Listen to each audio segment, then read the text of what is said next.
बोकारो जिले के पैंक नारायणपुर क्षेत्र में घर में अकेली स्नान कर रही आदिवासी युवती के साथ गलत हरकत और छेड़छाड़ करने के आरोपी अब्दुल कलाम को लोगों ने पेड़ में बांधकर पिटाई की। पिटाई में अब्दुल कलाम की मौत हो गई है और पुलिस ने मॉब लिंचिंग की धारा के तहत मामला दर्ज कर कार्रवाई शुरू कर दी है। मामला दोनों ही तरफ से दर्ज किया गया है।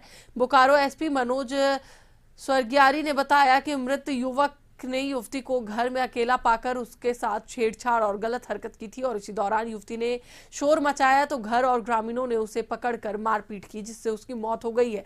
उन्होंने कहा कि इस मामले में पुलिस कार्रवाई कर रही है। जो हरकत मृत युवक ने किया वह भी गलत है और जिन्होंने कानून हाथ में लिया वह भी गलत है। इस घटना के बाद ग्रामीणों में गुस्सा था। प्रशासन के बीच मध्यस्थता के बाद पीड़ित परिवार को 4 लाख का मुआवजा देने की बात पर सहमति बनी है। वीडियो फुटेज के आधार पर 2 लोगों को पुलिस ने गिरफ्तार किया है।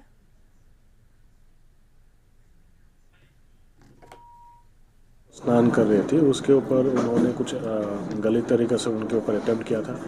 तो जो गांव वाले थे, जब वो महिला चिल्लाई तो गांव वाले आके उसको पकड़ के मारपीट किया था। तो उसमें दोनों तरफ से एफआईआर हुआ है। जो लीगल कार्रवाई उसमें हम लोग कर रहे हैं। कितने लोगों पर मामला दर्ज हुआ है? ये अज्ञात पे हुआ है, लेकिन हम लोग जो चिन्हित करके उस पर कार्रवाई कर रहे हैं। जो मॉब लिंचिंग का जो प्रक्रिया है उसको सब हम लोग अनुपालन कर रहे हैं। दूसरी तरफ लोगों को ये समझाया भी जा रहा है कि इसको मतलब किसी दूसरे तरीके से ना ले। ये बेसिकली जो करने गया था वो भी गलत था और जो उनके साथ हुआ भी वो भी गलत था। चलिए, इसी पर अधिक जानकारी के लिए हमारे साथ हमारे सहयोगी संजीव जुड़े हुए हैं, उनसे बात करेंगे।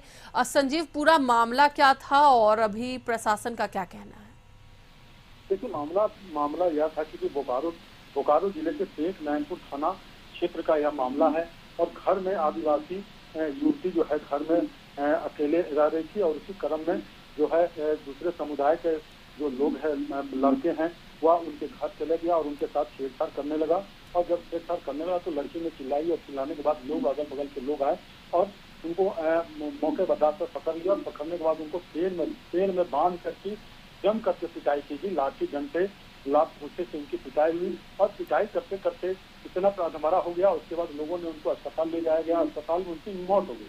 मौके पर आधार पर पुलिस पहुंची। पुलिस पहुंचने के बाद जांच पड़ताल की, लेकिन जांच पड़ताल के दौरान यह पता चला कि लड़की के साथ छेड़छाड़ कर रहा था। दूसरे समुदाय के जो लड़के हैं वह छेड़छाड़ कर रहा था और उसी क्रम में उसकी पिटाई हुई। लेकिन दूसरे समुदाय के लोग जो है पैंक नारायणपुर थाना को घेर लिया। घेरने के बाद जो है पुलिस प्रशासन के साथ वार्ता हुई और लोगों ने 4 लाख की मांग की, 4 लाख मुआवजे की मांग की और मांग करने के बाद जो है मामले दर्ज किए गए। मामले दर्ज करने के बाद पुलिस जांच पड़ताल कर रही है और वीडियो फुटेज के आधार पर ही कार्रवाई की जा रही है, जिसमें 2 लोगों को गिरफ्तार किया गया है। पुलिस उससे पूछताछ कर रही है। लेकिन जिस तरह से अति नक्सल प्रभावित इलाका जो माना जाता था पैंक नारायणपुर, वहाँ पे जो आदिवासी युवती के साथ इस तरह की घटना घटी है तो उसके बाद जो है दूसरे समुदाय के लोग को पेड़ में बांध करके पिटाई करके लोग जम के पिटाई करते हैं और पुलिस मूक दर्शक बनी रहती है। कहीं न कहीं पुलिस पर यह प्रश्नवाचक निकलता है, लेकिन लेट से ही पुलिस वहां पहुंची। जांच पड़ताल करने के बाद मामला दर्ज करके जांच पड़ताल करिए। अब जांचों पड़ताल करने के बाद जो विधि सम्मत कार्रवाई होगी की जाएगी वीडियो फुटेज के आधार पर ही। बिल्कुल संजीव, लेकिन उस लड़की का क्या कुछ कहना है? क्या उस लड़की से बात हो पाई है?